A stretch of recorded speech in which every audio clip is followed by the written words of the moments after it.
Hello everyone, कैसे हैं आप सभी। आई होप बहुत अच्छे होंगे और बहुत ही अच्छी चल रही होगी आप लोगों की पढ़ाई। तो हम लोग आने वाले AMRS के जनरल पेपर के लिए प्रैक्टिस सेट को सॉल्व कर रहे हैं। तो इसमें आज हम सेकंड प्रैक्टिस सेट को सॉल्व करेंगे और इसके पहले मैंने AMRS के जितने भी पेपर कराए गए हैं 2023 में, मतलब कि जो AMRS के PYQs हैं उनको डिस्कस किया है। TGT सोशल साइंस का तो कंप्लीट और हॉस्टल वार्डन का भी कंप्लीट डिस्कस किया। बाकी सभी TGT PGT के जनरल पेपर्स को डिस्कस किया है। आप लोग चाहें तो जाके देख सकते हैं, बहुत हेल्प मिलेगी, वहाँ से पता चलेगा कि कैसे क्वेश्चन पूछे गए हैं और किस हिसाब से प्रिपरेशन करनी है। तो आज हम बात करेंगे प्रैक्टिस सेट नंबर 2 की, जिसमें सबसे पहले बात करेंगे जनरल अवेयरनेस की। और इसमें पहला क्वेश्चन कह रहा है कि जो स्थल मंडल होता है, मतलब कि जो लिथोस्फीयर होता है, उसकी थिकनेस कितनी होती है, मतलब कि उसकी मोटाई कितनी होती है। तो ये होती है 10 से लेके 200 किलोमीटर तक। और लिथोस्फीयर की बात करें, जैसे कि हमारी अर्थ है, अर्थ का एक हम टुकड़ा लें अगर यदि, तो इसका सबसे ऊपरी पार्ट होता है क्रस्ट, बीच में आता है मेंटल एंड सबसे लास्ट में आता है कोर, ठीक है, क्रोड।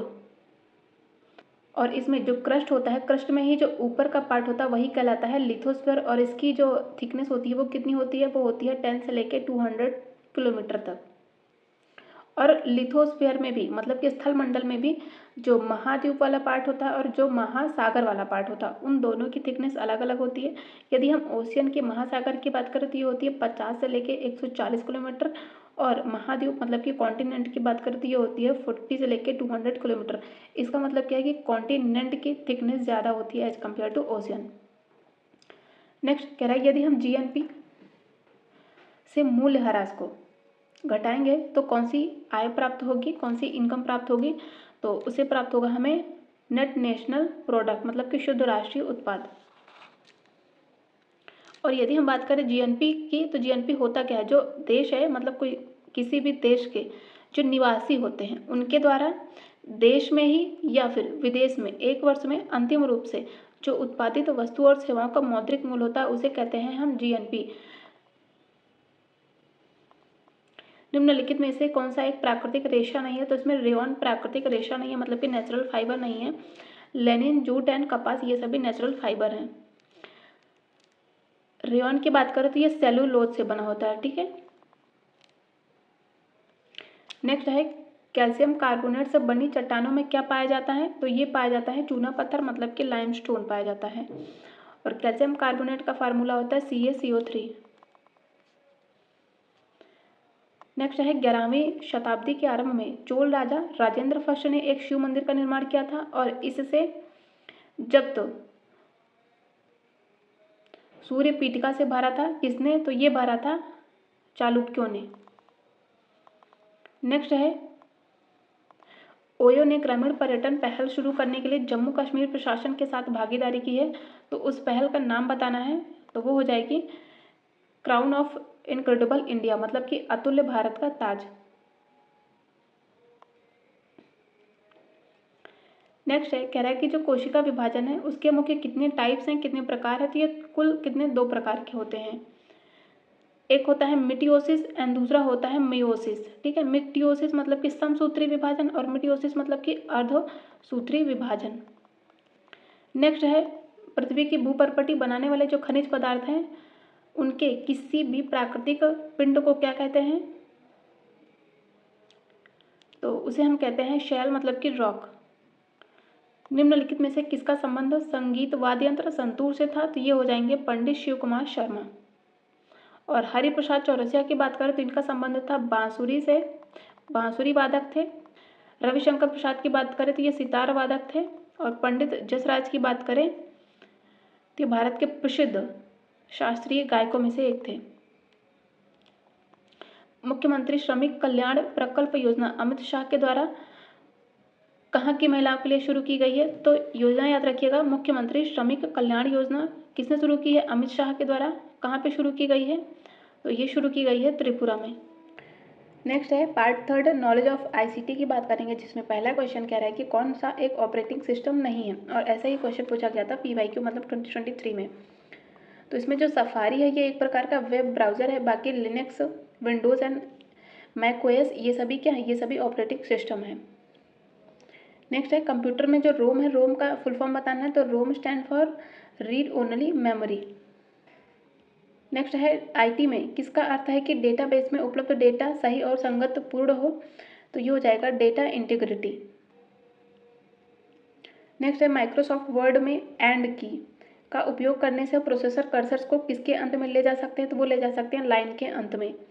इंड की बात कर रहा है बेसिकली, इंड की जो इंड की का प्रयोग है उसको प्रयोग करेंगे तो हम जो प्रोसेसर कर्सर है उसको हम लाइन के एंड में ले जा सकते हैं। इनमें से कौन सा एक डेटाबेस प्रबंधन प्रणाली मतलब कि डीबीएमएस नहीं है, तो कॉस्मोस डीबीएमएस नहीं है, साइबेस, सैफऑन तथा माइएसक्यूएल ये तीनों ही डेटाबेस प्रबंधन प्रणाली हैं। नेक्स्ट है यंत्रों को निम्नलिखित सूची में से नेटवर्क लेयर के लिए कौन सा यंत्र प्रयोग करते हैं, वो करते हैं हम रूटर। निम्नलिखित में से किसका प्रयोग ऑप्टिकल फाइबर में डेटा भेजने के लिए करते हैं, तो ये हो जाएगा लाइट का प्रयोग करते हैं। नेक्स्ट है कंप्यूटर और इंटरनेट के संबंध में निम्नलिखित में से कौन सा वायरस डिस्क की फाइल सिस्टम में बदलाव करता है, तो ये हो जाएगा क्लस्टर वायरस। निम्नलिखित में से कौन सा कथन BIOS के संबंध में करेक्ट है। फर्स्ट कह रहा है कि यह फर्मवेयर में कंप्यूटर निर्देशों का एक समुच्चय है, बिल्कुल करेक्ट है। यह इनपुट तथा आउटपुट संचालन भी नियंत्रित करता है। BIOS का असंक्षिप्त रूप बेसिक इनपुट आउटपुट सिस्टम है, तो फुल फॉर्म क्या हो जाएगा बेसिक इनपुट आउटपुट सिस्टम। तो इसके तीनों ही स्टेटमेंट बिल्कुल करेक्ट है। नेक्स्ट है हेक्साडेसिमल संख्या पद्धति का आधार क्या होता है, तो ये हो जाएगा 16। नेक्स्ट है कह रहा है कि मुस्कान ने कमानीदार तुला का प्रयोग करते हुए हवा, पानी और सरसों के तेल जैसे विभिन्न माध्यमों में से एक ठोस धातु की गेंद के भार का पता लगाने के लिए एक प्रयोग किया है। उसने पूरे प्रयोग, उसके परिणामों और टिप्पणियों को एक वीडियो के रूप में रिकॉर्ड किया, ठीक है, और इसे अपने सहपाठी अपने फ्रेंड्स के साथ मैसेंजर ऐप का उपयोग करके साझा भी किया। उसने सामग्री साझा करने के लिए प्रौद्योगिकी के किस संभावित उदाहरण का प्रयोग किया है बताना है, तो उसने प्रयोग किया है सूचना तथा संचार प्रौद्योगिकी की।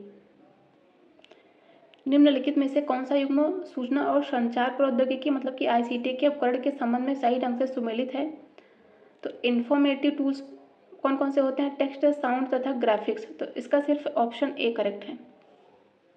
निम्नलिखित में से किसमें शिक्षक संसाधनों का सुझाव दे सकते हैं और शिक्षार्थी घर पर ICT द्वारा सीख सकते हैं, एग्जाम्पल के लिए वीडियो का उपयोग करके, तो ये हो जाएगा फ्लिप लर्निंग, क्योंकि फ्लिप लर्निंग के द्वारा जो शिक्षक है वो संसाधनों का सुझाव दे सकते हैं और जो शिक्षार्थी हैं वो घर पर ICT द्वारा सीख सकते हैं।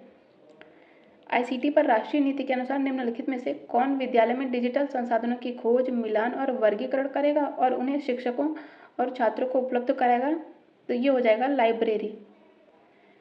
निम्नलिखित में से कौन सा शिक्षा में ICT कार्यान्वयन का प्रमुख लक्षण नहीं है, तो छात्रों को भविष्य में टेक्नो एडिक्ट बनाने के लिए नहीं है ये ICT का लक्ष्य, तो इसका ऑप्शन ए ही गलत है। ये छात्रों को व्यापक ज्ञान प्राप्त करने में सक्षम बनाने के लिए है।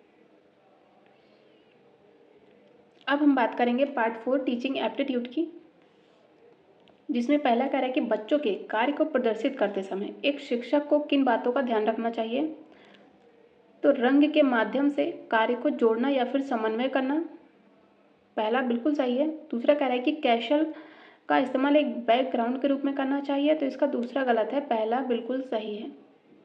निम्नलिखित में से कौन सा दीर्घकालीन योजना का एग्जाम्पल है, तो ये हो जाएगी वार्षिक योजना। निम्नलिखित में से किसे जिज्ञासा से कई प्रश्न उठाने की क्षमता के रूप में परिभाषित किया जा सकता है, तो ये हो जाएगी एक्सप्लोरेशन मतलब कि अन्वेषणशीलता, अन्वेषण मतलब कि खोज करना, एक्सप्लोर करना नई चीज़ों का। किसने कहा है कि एक परियोजना एक सामाजिक वातावरण में आगे बढ़ने वाली एक संपूर्ण उद्देश्यपूर्ण गतिविधि है, तो ये कहा गया था विलियम हेड किलपैट्रिक के द्वारा।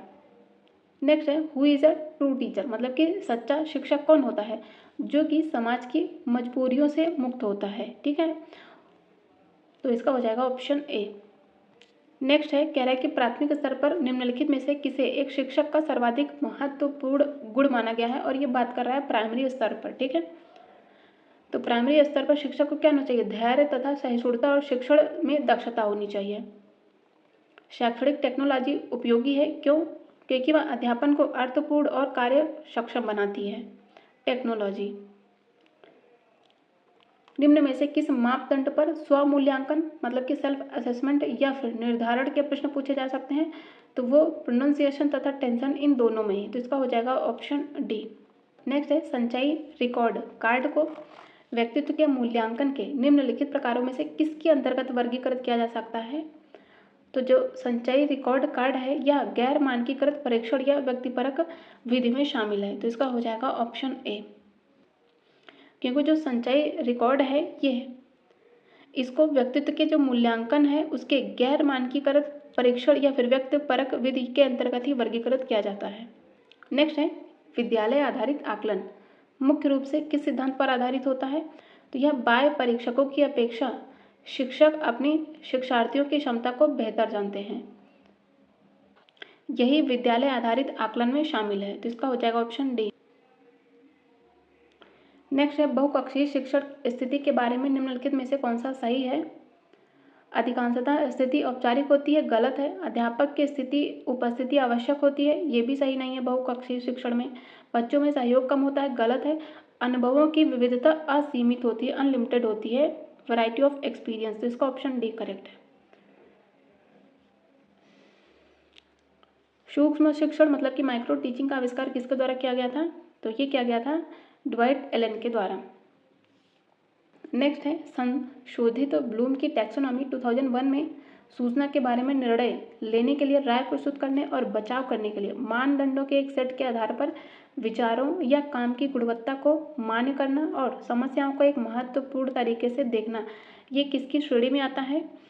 तो ये आता है इवेल्युएटिंग करने में।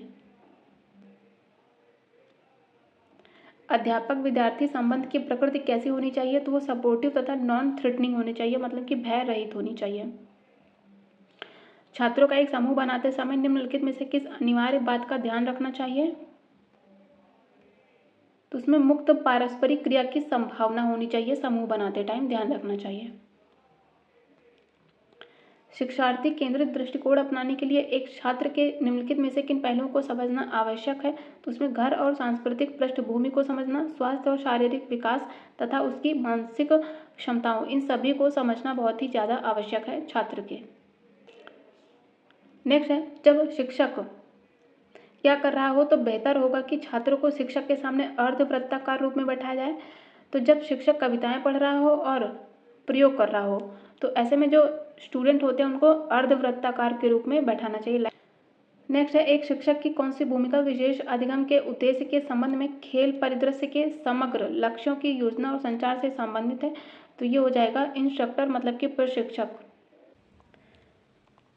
नेक्स्ट है कह रहा है कि एक शिक्षिका ने गतिविधि को टिप्पणियों के साथ बंद कर दिया और उसने इसे ठीक से नहीं समाप्त किया, तो यह छात्रों के अधिगम को कैसे प्रभावित करेगा? तो छात्र जो है वो गतिविधि को अधिगम से नहीं जोड़ पाएंगे। तो इसका हो जाएगा option B.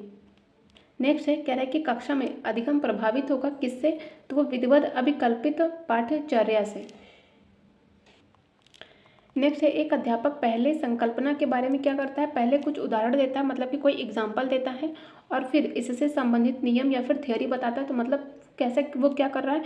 Example to theory जा रहा है, और ये होता है किसमें? आगमनात्मक विधि में। तो आगमनात्मक विधि में क्या होता है? उदाहरण से नियम बताए जाते हैं, पहले उदाहरण बताया जाता है फिर उसके नियम बताए जाते हैं। नेक्स्ट है कह रहे हैं कि कौन सी विधि में कतिपय योजनाओं, कौशलों और अभिवृत्ति की प्राप्ति से विमर्शक चिंतन तथा तर्क संगति और परिणाम शामिल होते हैं? तो ये हो जाएगा समस्या समाधान विधि में, मतलब कि प्रॉब्लम सॉल्विंग मेथड में। निम्नलिखित में से क्या एक खोज या फिर अन्वेषण विधि की विशेषता नहीं है? प्रत्येक बालक को अपने लिए कुछ खोजने हेतु जिम्मेदार महसूस कराया जाता है, तो ये तो खोज विधि का एग्जाम्पल है। बालक के स्वयं के अवलोकन से यथासंभव अधिकाधिक प्रश्न उत्पन्न होने की अनुमति भी दी जाती है। छात्र अध्यापक से मार्गदर्शन की मांग नहीं कर सकते, तो इसका ऑप्शन सी ही गलत है। तो यही हो जाएगा आंसर, क्योंकि खोज विधि में जो छात्र है वो अध्यापक से मार्गदर्शन मतलब कि गाइडेंस की डिमांड कर सकते हैं। नेक्स्ट है इस उपागम का उपयोग सामाजिक विज्ञान विशेषकर इतिहास पढ़ाने में किया जाता है, और यह एक और यह एक कालानुक्रमिक ढांचा भी प्रदान करता है जिसके भीतर घटनाओं तथा उद्घटनाओं को दर्ज किया जाता है। तो यह कौन सा दृष्टिकोण है? तो ये हो जाएगा कालानुक्रमिक उपागम। कमांड स्टाइल के क्लासरूम कोरोलरी को किस रूप में जानते हैं? तो उसे जानते हैं लेक्चर मेथड के रूप में। नेक्स्ट है साइलेंट वे तकनीक का प्रयोग किस विधि में किया जाता है? तो इसे करते हैं हम डायरेक्ट मेथड में प्रयोग। कक्षा में शिक्षण सामग्री का क्या महत्व होता है? तो इससे क्या होता है? इससे अधिगम में अधिक वृद्धि होती है। कक्षाओं में अधिगम का विकास निम्नलिखित में से किससे होता है? तो वो होता है श्रव्य दृश्य उपकरणों के प्रयोग से। नेक्स्ट है बताना है निम्नलिखित में से कौन सा सही है। क्या मूल्यांकन एक दिए गए परिदृश्य को परिमाण बताने की प्रक्रिया है? गलत है। मूल्यांकन एक प्रक्रिया है जिसके द्वारा एक ज्ञात उद्देश्य के सापेक्ष जानकारी प्राप्त की जाती है, तो इसका दूसरा भी गलत है।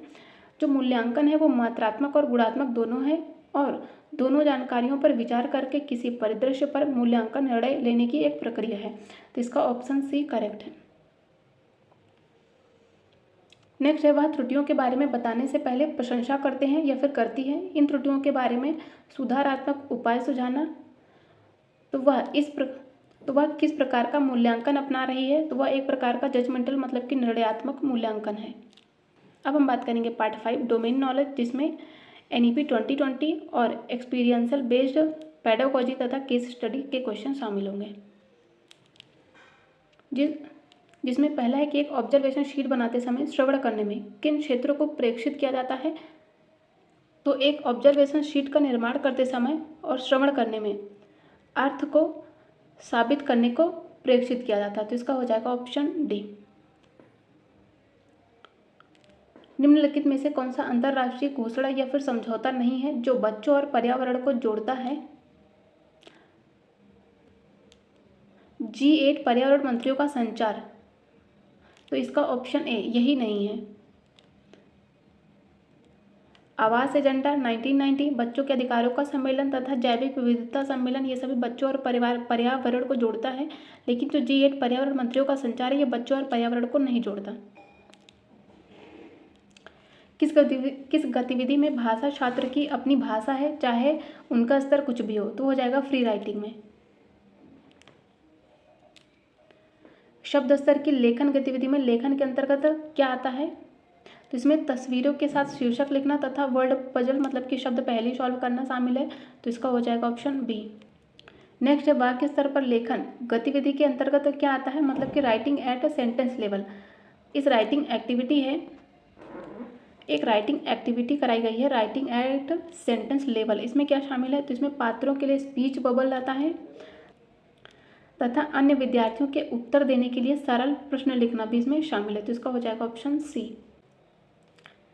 नेक्स्ट है सुनने का शिक्षण किस मॉडल का उपयोग करके किया जाता है? तो हो जाएगा 3 चरण के मॉडल। निम्न में से कौन सा मुक्त गतिविधियों से संबंधित नहीं है? मुक्त गतिविधियों की बात करें तो यह एक वास्तविक संचार है। मुक्त गतिविधियों के लिए वातावरण अनौपचारिक होना चाहिए और जो मुक्त गतिविधियां हैं यह एक खेल तत्व है, तो इसका ए बी एंड से ये तीनों तो मुक्त गतिविधियों से संबंधित है, लेकिन वे भाषा पर ध्यान केंद्रित करते हैं, ये फ्री एक्टिविटी से नहीं संबंधित। शुरुआती किशोरों के हाथों और पैरों में विकास की गति किसके कारण होती है? तो ये होती है विपरीत हाथ से सिर। नेक्स्ट है एक वाक्य दिया है कि हर व्यक्ति को मैंने ही सच्चाई दिखाई, तो वाक्य पर चर्चा करने का उद्देश्य क्या है? ताकि बच्चों को भाषा की नियमबद्ध प्रकृति की पहचान और उनका विश्लेषण करना सिखाया जा सके। ग्रीन हाउस गैसों के उत्सर्जन के कारण क्या खतरा हो सकता है? तो ये हो जाएगा ग्लोबल वार्मिंग। नई राष्ट्रीय शिक्षा नीति 2020 को लागू करने वाला पहला राज्य कौन सा था? तो वो हो जाएगा कर्नाटक। नई शिक्षा नीति 2020 के तहत मानक निर्धारित करने के लिए किस संस्था का गठन किया गया था? तो ये किया गया था परख। नेक्स्ट NEP 2020 के अनुसार उच्च शिक्षा में एक मजबूत अनुसंधान संस्कृति को बढ़ावा देने और अनुसंधान क्षमता के निर्माण के लिए एक शीर्ष निकाय के रूप में बनाया जाएगा, तो क्या बनाया जाएगा? National research foundation. नई शिक्षा नीति 2020 में किस शैक्षिक पाठ्यक्रम को समाप्त कर दिया गया है? तो ये हो जाएगा MPhil।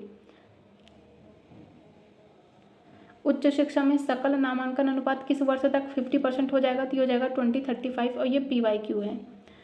कार्ल रोजर्स के अनुसार अनुभवजन्य अधिगम का मुख्य उद्देश्य क्या होता है? तो ये हो जाएगा व्यक्तिगत परिवर्तन तथा विकास को बढ़ावा देना। नेक्स्ट है अधिगम में दक्षता आधारित उपागम की निम्नलिखित में से क्या एक सीमा नहीं है? तो ऐसी दक्षताओं के लिए क्रियाएं और परीक्षण प्रश्न बनाना सदैव व्यवहारिक नहीं होता है, ये तो करेक्ट है। सभी विद्यालयों में अधिगम वातावरण अधिगम को इष्टतम बनाने के लिए भी सहायक नहीं होता है। उपचारात्मक शिक्षण कम अधिगम प्राप्तकर्ताओं के ग्रेड में सुधार करने में भी यह सहायक होता है। प्रत्येक विद्यार्थी की अधिगम संबंधी गति में भिन्नता के कारण अध्यापक की सभी विद्यार्थियों तक पहुंच संभव नहीं होती, तो इसका ऑप्शन डी गलत है और यही हो जाएगा सही, क्योंकि इसमें कौन सा सही नहीं है पूछा था। कक्षा में दक्षता आधारित शिक्षण से आपका क्या अभिप्राय है? तो हो जाएगा रटन अधिगम से स्व अधिगम में अंतर करना। नेक्स्ट है अनुभवात्मक अधिगम को प्राथमिकता नहीं दी जाती है, क्यों? क्योंकि यह कक्षा में विभेदी अनुदेश को शामिल करता है। नेक्स्ट है शिक्षण अधिगम प्रक्रिया में योग्यता आधारित उपागम की क्या सीमाएं हैं? तो दक्षताओं या फिर उप दक्षताओं की विस्तृत सूची के लिए गतिविधियों और परीक्षण वस्तुओं की डिजाइनिंग हमेशा व्यवहारिक नहीं हो सकती है। चूंकि सीखने की गति छात्र से छात्र में भिन्न होती है, इसलिए यह बहुत कठिन है और शिक्षक छात्रों को निर्धारित समय के भीतर दक्षताओं को प्राप्त करने में भी मदद करने के लिए। तो इसके दोनों स्टेटमेंट बिल्कुल सही है योग्यता आधारित उपागम के बारे में। अनुभवात्मक शिक्षा में चिंतत मतलब कि रिफ्लेक्शन का क्या महत्व है? तो यह अनुभव से प्राप्त जानकारी को समझने और विश्लेषण करने में मदद करता है। निम्नलिखित में से कौन सी गतिविधि आधारित अधिगम का चौथा चरण है? तो वो हो जाएगा रिपीट करना। तो इसके 4 चरण होते हैं, जिसमें योजना बनाना सबसे पहला चरण होता है, सेकंड होता है गतिविधि का आयोजन करना, थर्ड होता है परावर्ती मतलब कि रिफ्लेक्शन एंड फोर्थ होता है दोहराना मतलब कि रिपीट करना। निम्नलिखित में से कौन सा छात्रों के समान योग्यता समूहन का सही लाभ है? तो गणित और भाषा जैसे विषयों में समूह गतिविधियों के लिए प्रभावी होना और छात्र अपनी गति से अध्ययन कर सकते हैं। तो इसका हो जाएगा ऑप्शन बी, यदि हम छात्रों के समान योग्यता समूह बनाएंगे तब।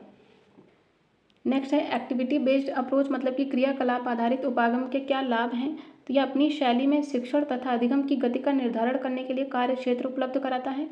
यह स्व अधिगम की क्षमता विकसित करता है और विद्यार्थी में खोजी क्षमताओं, स्वयं के ज्ञान का मूल्यांकन तथा नए ज्ञान की संरचना जैसी क्षमताओं का विकास भी होता है।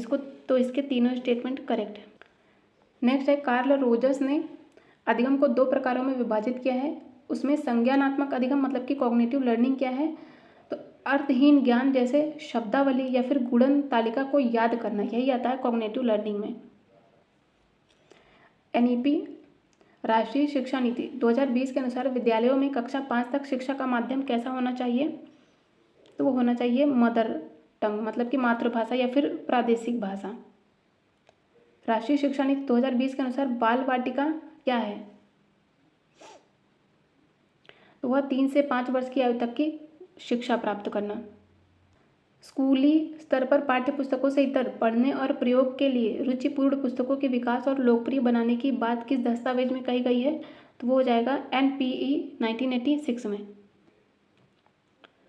NEP 2020 ने प्रत्येक स्कूल में अध्यापक छात्रों के किस अनुपात की कामना की है? तो हो जाएगा 1:30 मतलब 30 स्टूडेंट पर एक टीचर होना चाहिए।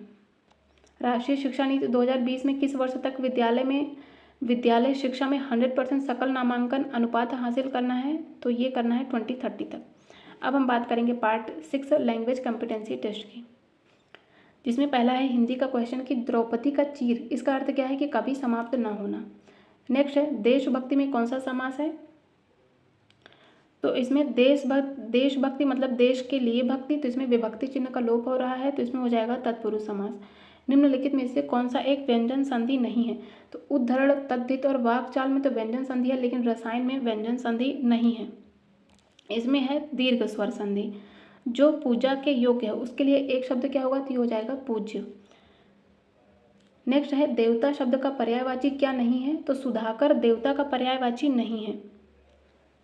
यह चंद्रमा का पर्यायवाची है। सूर्य, अमर तथा देव ये सभी देवता के पर्यायवाची हैं।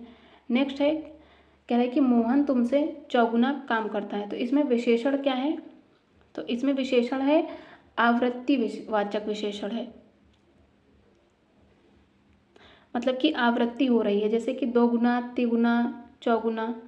नेक्स्ट है, कह रहा है कि गरीबों की सहायता करो। गरीबों की सहायता करो में गरीब शब्द क्या है? तो यह एक प्रकार की जातिवाचक संज्ञा है। तीक्ष्ण, तीक्ष्ण का विलोम बताना है तो ये हो जाएगा मंद। रचना की दृष्टि से क्रिया के कितने भेद होते हैं? तो ये 2 भेद होते हैं, सकर्मक तथा अकर्मक क्रिया। नेक्स्ट है, शुद्ध वाक्य का चयन करना है। पहले कह रहा है कि माता पिता की शुश्रूषा करनी चाहिए। तो ये गलत हो जाएगा, क्योंकि इसका होता है माता पिता की सेवा करनी चाहिए। दूसरा है कि तूफान आने का संदेह है। तो तूफान आने का संदेह नहीं, तूफान आने की आशंका है, तो इसका दूसरा भी गलत हो जाएगा।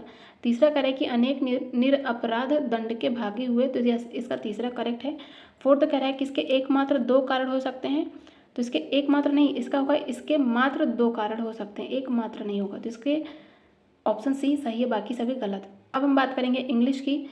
इन the following question out of the 4 given alternatives which best express the meaning of the idiom and phrases on the wrong side of 60। इसका मीनिंग क्या होगा? तो ये हो जाएगा to be older than 60। Next है, कह रहा है कि select the most appropriate meaning of the idiom pull yourself together. इसका मतलब होता है मानसिक संतुलन या फिर आत्मसंयम को पुनः प्राप्त करना। तो इसका हो जाएगा रीगेन कंपोजर। नेक्स्ट है, select the most appropriate one word substitution for the given words. A group of Lions, इसको क्या कहते हैं? ये है प्राइड। पैक मतलब कि a group of dog. Heard मतलब कि अ ग्रुप ऑफ कैटल, ठीक है। और कॉलोनी मतलब कि अ ग्रुप ऑफ आंट्स, मतलब कि चींटियों का ग्रुप, समूह। Select the incorrectly spelled word. तो इसमें पीसफुल गलत लिखा है, क्योंकि इसका हो जाएगा PI नहीं, इसका होगा PAACEFUL। Select the most appropriate antonym of the given word compassion. Compassion का अपोजिट क्या होता है? मीननेस। कंपैशन मतलब कि करुणा, दया। Select the most appropriate synonym of the given word occur. तो ये हो जाएगा हैपन। अकर मतलब कि होना या फिर पाया जाना। Select the correct passive from the given sentence. The sailors had never encountered such a rough sea. तो इसको पैसिव वॉइस में बनाना है, तो इसमें हो जाएगा such a rough sea had never been encountered by the sailors. Select the most appropriate words to fill in the blank. इसमें है leopards have learned to dash to semi urban living near Mumbai and Gurgaon. तो इसमें हो जाएगा learn to adopt. Adopt करना मतलब कि किसी चीज़ को अपनाना। Select the most appropriate option to fill in the blanks in the given sentence. The girl dash stood first in the class is a close friend. तो इसमें हो जाएगा who. The girl who stood first in the class is a close friend. Next है, कह रहा है कि select the most appropriate option to substitute the underline segment in the given sentence. If no substitution is required select no substitution. Sentence क्या है? A deer is likely to attack by lions और tigers throughout its life. तो इसमें हो जाएगा likely to attack मतलब कि subject to attack हो जाएगा, तो इसका हो जाएगा ऑप्शन ए। अब हम बात करेंगे हिंदी की। तो अंचल किस साहित्यकार का उपनाम है? तो ये हो जाएगा रामेश्वर शुक्ल। प्रेम सागर किसकी कृति है? तो यह लल्लू लाल की कृति है। अलंकारों के मुख्य कितने भेद होते हैं? तो ये होते हैं 2 भेद। कौन कौन से? शब्दालंकार और अर्थालंकार। नेक्स्ट है, कुछ पंक्तियां दी गई हैं, उसमें छंद बताना है। सुन सिय सत्य असीस हमारी पूजहि मन कामना तुम्हारी। तो इसका हो जाएगा ये क्या? ये चौपाई है। आचार्य भरत के रस सूत्र की उत्तर करते हुए अनुमितिवाद की स्थापना किसने की थी? तो ये की गई थी आचार्य शंकुक के द्वारा। नेक्स्ट है निश्चल का संधि विच्छेद क्या हुआ? तो ये हो जाएगा निह प्लस चल, विसर्ग संधि होगी। नेक्स्ट है बताना है चौराहे में कौन सा समास है? तो इसमें द्विगु समास है। भाषा विज्ञान की दृष्टि से ऊ किस प्रकार का स्वर है? तो यह एक पश्च संवृत है। निम्नलिखित में से कौन सा वाक्य भूतकाल का है? यदि वह जाता तो मैं भी जाता। ठीक है, तो ये क्या है? ये भूतकाल मतलब कि पास्ट टेंस का वाक्य है। वह काम बहुत ढंग से करता है, इस वाक्य का काल बताना है। तो इसमें सामान्य वर्तमान काल है। तो हम लोगों ने EMRS के जर्नल पेपर के सेकंड प्रैक्टिस सेट को सॉल्व किया है। इसी के साथ हम लोग आगे भी इसके प्रैक्टिस सेट को सॉल्व करेंगे। तो इसके आने वाले वीडियोस के लिए चैनल को सब्सक्राइब जरूर करिएगा। साथ ही यदि सेशन हेल्पफुल लगे तो प्लीज़ वीडियो को लाइक जरूर करिएगा। Thank you so much.